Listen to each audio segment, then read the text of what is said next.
Hi, it's Laura here with the week 1 spring cleaning challenge. Physical, physical cleaning.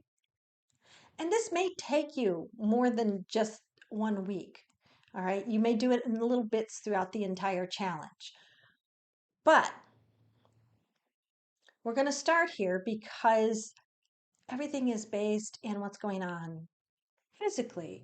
At least that's what we're taught.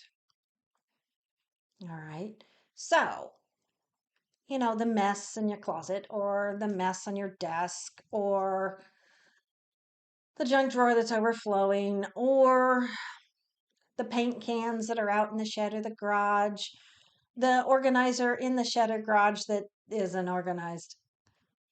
All of this. You don't have to do it in one day. You don't have to do it in 1 week.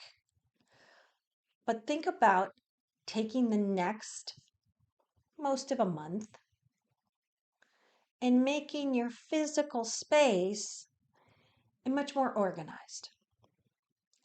It doesn't have to look like a museum. It doesn't have to look like a Southern Home magazine, whatever. I don't give up. Especially if you have kids in the house. All right? But there's always places that we can organize some more. Unless you're my mother-in-law, then she has everything organized. So she gets to skip this bit. But just think about it.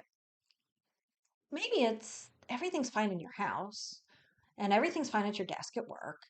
But it's your car. What's in that center console? We all know that underneath the center console are some terrible things that really made a mess of my hand. Yeah, Band-Aid's gone. Yay. But it's still, it's kind of a gross mess still. But that was cleaning in the car for fixing it. Think about it. Where's the physical spot that's a conundrum in your life? Because there probably is one. Just say it. Work on it. Open up physical space. You can do this. Yes, you can. I know. I'm horrible about cleaning. And my husband and I did this for the last month.